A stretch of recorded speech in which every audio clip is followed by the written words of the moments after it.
आने वधिया कर्म चंगे कर्मां दे बिहाफ ते भी मैनू काम करना पैंदा। चंगे कर्म क्यों करते? महापुरुष गुरु पीर क्यों बताते हैं कि अच्छे काम करो, अच्छे कर्म करो?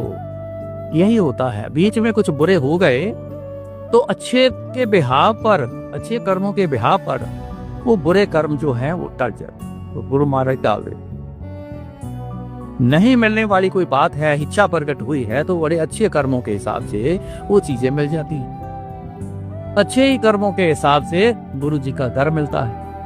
कहते तुहाडे कर्म कीते हुए चंगे वाले जदों कितने इकट्ठे हो जाएंगे तब तुसी मेरे को आओगे।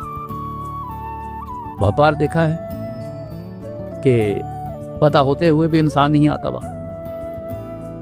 कईयों को तो 2-2 3-3 साल बाद जाके, कईयों को 4 साल बाद जाके भी आना हुआ।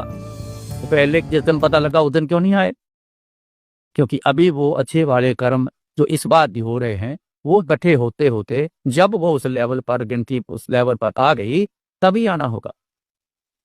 तो कहते बड़े ही ज्यादा चंगे कर्म कीते हुए चंगे तो तुसी मेरी बॉडी नो टच करोगे। कर गए टच, समा था कर गए टच सा। जिन के बड़े अच्छे कर्म थे कर गए टच। जितने अच्छे कर्म तो टच वाले थे, जितने थे काउंटिंग जितनी थी उसके ब्याह पे सारा सारा तब भी टच करते रहे। पैर दबाना, हाथ दबाना, टांगे दबा अभी करते रहते। कुछ एक बार ऐसे छू के भी चला गया, आहा एक बार छू पर आपत भी हो गई तो तन है वो दुनिया, तन है वो दुनिया।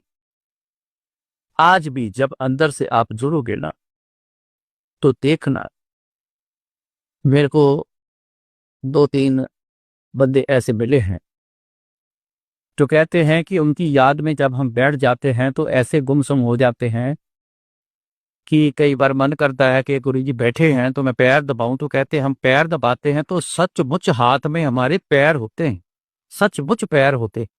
जब आंखें खुल के दिखता है तो फिर खाली हयात ही है, ऐसे तो बातें नजर आती।